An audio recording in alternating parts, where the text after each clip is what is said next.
Hey everybody, how's it going? So today's topic is going to touch on lots of comments. There's a lot of comments that suggest that I would make a good counselor, and I appreciate that very much. Thank you. I really do like helping other people, and sharing my experience, I think, is the best way that I've been able to do that, and sharing what I'm going through, sharing what I'm learning, and how I'm approaching my life experience, I think is helpful to other people.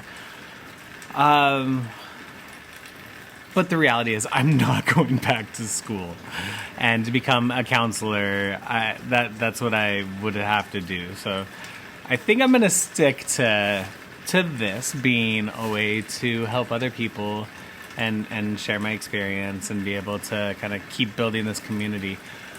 But one thing a friend suggested, if we are able to continue on the path of getting a homestead going and building that and having enough property, I think it would be a really, really cool place and way to bring people that are grieving together. And in different types of groups of people together, right? So, because as we've learned through our conversations and experiences, everybody's grief is different, and being able to connect with people that have a similar type of grief, so spousal grief, parent grief, child, all these different types of grief, being able to connect with the people that have the closest experience to you is amazing. So I was talking with Brayden about this. I was like, wouldn't it be cool if we could build a very simple rectangular lodge, downstairs like being just a big open kitchen, eating, hanging out, activity area, and then the upstairs having rooms along it and doing small retreats for people, and being able to bring people together in that way. And maybe wherever we end up doing this, trying to see if there are bereavement counselors that would be willing to donate some time to come out and help and do, start off small and see. I was even talking to Broden, and I was like, dude, I wonder if our first retreat could be bringing people together to build that. Like, what an amazing way to move forward, come together with other people that are dealing with the same crap, and then have an activity that is not just building up yourself, but a community. Like, how cool would that be? It's funny because in some of the bereavement groups that I'm in, or grief groups that I'm in, there's always a discussion of a compound, like having a widows or widowers compound, and like, I love the idea, but I mean, it's like a really hard reality of like living together permanently, like in that kind of group. So, but wouldn't it be great if I do get this piece of land and am able to create a place where people that are struggling with grief or just dealing with grief, I mean, I feel like we're all struggling with it to one extent or another, but to build a place where people can come together and support each other, and not just focus on that, but focus on being human and having fun as well, and kind of having an adventure, something a little different from our ordinary hustle and bustle of life, So I appreciate the sentiment. I think being a counselor would be an amazing thing. It's I've also thought of being a social worker long ago, and being a teacher.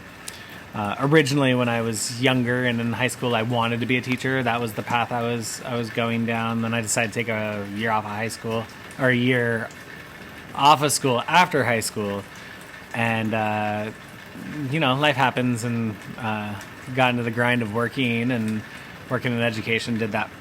So ended up not doing that and almost went back to it a couple times. But I've really enjoyed my work that I've done, and I've been very proud of all of the work that I've done throughout my entire life and career. So, but yeah, I do need a change. I do. I'm aware, Sherry, and my employers are aware. So, but I'm not gonna be able to do that. Like, school just isn't the route for me. I'm not gonna go get another degree. I don't want another degree. So my first immediate goal in that realm of the world of my world is Homestead. And I would not need, if the way that we're planning on doing this, I would not need to have a traditional job, in order to support us as a family. So that is, did you melt my jacket? Better not. So that is the immediate goal. And then once that's established, I really am going to look into the idea of creating some kind of lodge where I can do retreats and invite people over and, have them get away, and live a rustic life. Like, that'll be not permanently, but have, camping where you spend lots and lots of money to live homeless for a weekend. But no, for real, it's like, I think that would be an awesome way to help support a community that's helping me, and to give back and to kind of continue helping other people in a way where I don't need to go get another piece of paper that says I'm allowed to, right? I'm sure there's going to be permits and stuff if I do the other thing as well, but down the road. So yeah, I wanted to touch on that because it was very sweet, and I appreciate that people are finding these discussions helpful. So thank you very much. All right. Back to it. Have a wonderful day, morning, night, wherever you are. Remember, be kind, make good choices, and I will talk to you soon. Oh, yeah. If you made it this far, I love this shirt. My mom got me a gift card for Tea Turtle, which is most of my t-shirts. But it's okay to cry. Crying is a natural... It's hard to read this up. Response to pain. It's hard to read it upside down, but yeah. From Big Hero 6. So, Baymax. So, thought that was kind of cute. Anyways, thank you all. Bye.